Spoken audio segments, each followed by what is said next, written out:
Alright guys, so I thought I would go over some of the movements that you're going to see tomorrow and give you some pointers to help you perform them a little bit better. So the first one is our side plank. And this is something that a lot of people do. They'll have their hips kind of closed. So if you kind of see right now, my hips are actually back behind my ankles and my shoulders versus stacked all in a nice line. So as I kind of squeeze my glutes, there I straighten out, and now you can tell I'm in a much more stacked position head to toe.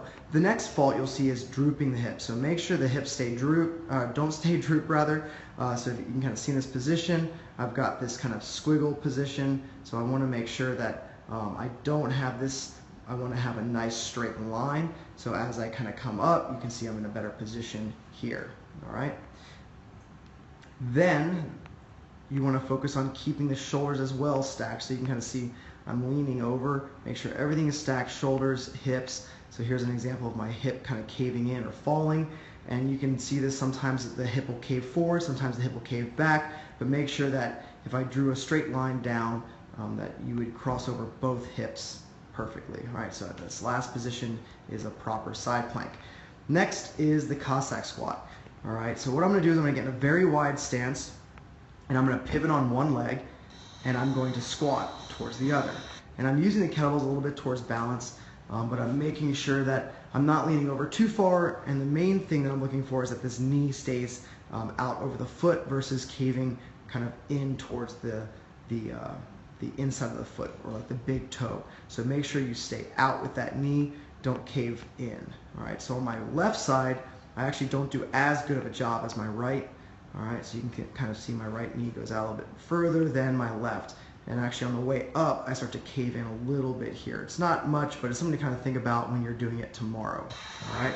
The next movement is a split press. So this is a good way to develop shoulder stability while also having to focus on core stability. So a lot of times when we press a kettlebell or a barbell overhead, we lose that core stability because we start to hyperextend. So this puts us in a more stressed position, helps kind of emphasize proper mechanics as we move. So I'm pressing the kettlebell up, and I'm trying to keep my core and everything stacked. So you'll see in this next position, I purposely kind of exaggerate where I kind of lean back. It must be the next rep, I guess. So I lean back and start to press out away from me. That's incorrect. Make sure you can do what I do. I always put my hand kind of on my stomach and brace against my hand to kind of know that I'm staying neutral, and then I press and lock out. Next movement is a sumo deadlift high pull. So the most common fault with a sumo deadlift high pull is just kind of lifting up with the back and then pulling with the arms. And it's actually much more like a clean than you'd think. So you'll see at full speed, I come up and then I actually jump and extend. I'm focusing on keeping the elbows out. These next two reps are incorrect, so I'm just kind of pulling. You can see the difference in speed actually. So I'll go back and do those again. The speed is much slower on the ones that are incorrect. And then on this third rep, you'll notice I go back to proper, I jump and extend, and then I jump and I extend. So that's the proper way of doing a sumo deadlift high pull.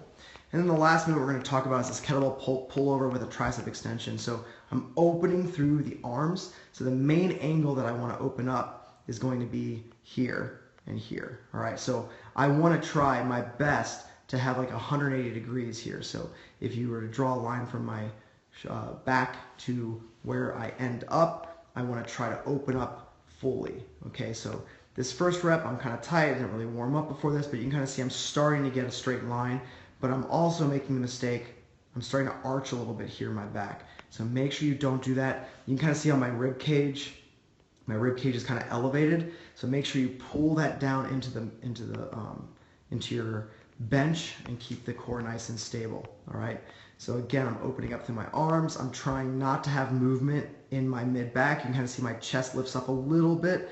This is just a tough movement because of my mobility. And then I'm going to extend back overhead, and then I'm going to bend at the elbow and extend again for the tricep extension. So if you're using something heavier than just like a small kettlebell, you can change the way you hold the kettlebell so that you can get a little bit further range of motion. Obviously a big kettlebell is going to hit your head pretty soon, so you can flip it the other way around, or you can hold a dumbbell if you want improved range of motion.